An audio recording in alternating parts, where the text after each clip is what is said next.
itapon ating kalat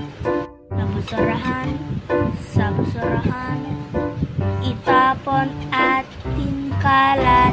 Tapon ang basura ng tama upang kalat ay mabawasan. Malinisan ating kapaligiran. Pollution ay maiwasan. Sa basurahan, itapon ating kalat. Sa basurahan,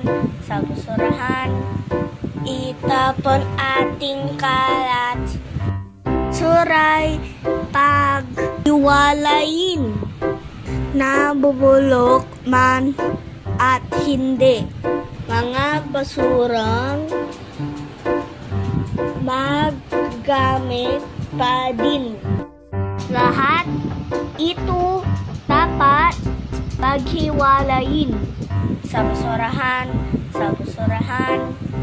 itapon ating kalat. Sa basurahan, itapon ating kalat.